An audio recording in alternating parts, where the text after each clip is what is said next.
ಸರ್ಕಾರಿ ಶಾಲಾ ಮಕ್ಕಳಿಗೆ ಸಮವಸ್ತ್ರ ವಿತರಣೆ 2024-25ನೇ ಸಾಲಿನ ಶಾಲಾ ಮಕ್ಕಳಲ್ಲಿ ಶೈಕ್ಷಣಿಕ ಪ್ರೋತ್ಸಾಹ ಹೆಚ್ಚಿಸುವಲ್ಲಿ ವಿತರಣೆ. ಬಾದಾಮಿ ತಾಲೂಕಿನ ಯರಗೊಪ್ಪ ಎಸ್ಪಿ ಸರ್ಕಾರಿ ಶಾಲೆಯಲ್ಲಿ ಸಮವಸ್ತ್ರ ವಿತರಣೆ.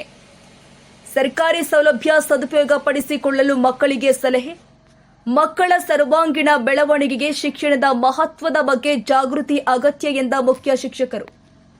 ನೀಡುವ ನಿಟ್ಟಿನೊಳಗೆ ಪ್ರತಿದಿನ ಬಿಸಿ ಊಟ, ಹಾಲು, ಜೊತೆಗೆ ಪಠ್ಯ ಪುಸ್ತಕ, ಸಮವಸ್ತ್ರ, ಸ್ಕಾಲರ್ಶಿಪ್ ಇವೆಲ್ಲವೂ ಕೂಡ ಸರ್ಕಾರ ನಮಗೆ ನಮ್ಮ ಮಕ್ಕಳಿಗೆ ವಿದ್ಯಾಭ್ಯಾಸ ಕುಂಠಿತ ಆಗಬಾರ್ದು ಅನ್ನೋ ಉದ್ದೇಶದಿಂದ ಆಮೇಲೆ ಯಾರೂ ಇಲ್ಲಿ ದೀನರು, ದಲಿತರು, ಬಡವರು, ಶ್ರೀಮಂತರು ಭಾವನೆ ಇಲ್ಲದೆ ಎಲ್ಲರಿಗೂ ಕೂಡ ಸರಿ ಸಮಾನವಾಗಿರ್ತಕ್ಕಂಥ ಅವಕಾಶವನ್ನು ಕೊಟ್ಟು ಎಲ್ಲರಿಗೂ ಸರ್ವ ಸಮಬಾಳು ನಿಟ್ಟಿನೊಳಗೆ ಸರ್ಕಾರ ಒಂದು ಯೋಜನೆಯನ್ನು ಹಮ್ಮಿಕೊಂಡಿದ್ದು, ಈ ಯೋಜನೆಯ ಉದ್ದೇಶ ಇಷ್ಟೇ, ಯಾವ ಮಕ್ಕಳು ಕೂಡ ಶಿಕ್ಷಣದಿಂದ ವಂಚಿತರಾಗಬಾರ್ದು.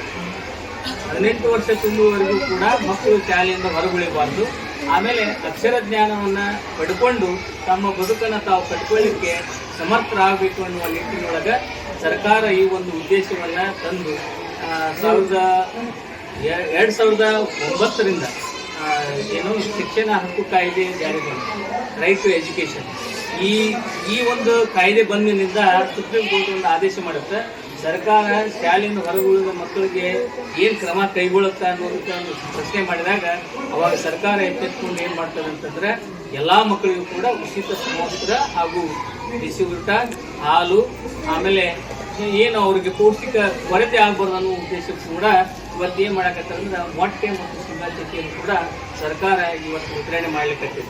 ಇಷ್ಟೆಲ್ಲ ಒಂದು ಜೊತೆಗೆ ಫೋಲಿಕ್ ಆಸಿಡ್ ಮಾತ್ರೆ, ರಕ್ತಹೀನತೆಯನ್ನು ಬಳಸತಕ್ಕಂಥ ಮಕ್ಕಳು ಕೂಡ ಇರುವುದರಿಂದ ನಾವು ಪ್ರೇಯರ್ ಮಾಡೋ ಹೊತ್ತಿನಾಗ ಏನಾಗ್ತಂದ್ರೆ ಮಕ್ಕಳು ಸಡನ್ ಆಗಿ ಕುಸಿದು ಬೀಳ್ಬಿಡ್ತಾವೆ, ಸಮಸ್ಯೆ ತಾವು ಬಿದ್ದು ಬಿಡ್ತಾವೆ. ಅದಕ್ಕೆ ಕಾರಣ ಏನಂತಂದ್ರೆ ಮಕ್ಕಳಲ್ಲಿ ಇರ್ತಕ್ಕಂಥ ರಕ್ತಹೀನತೆ.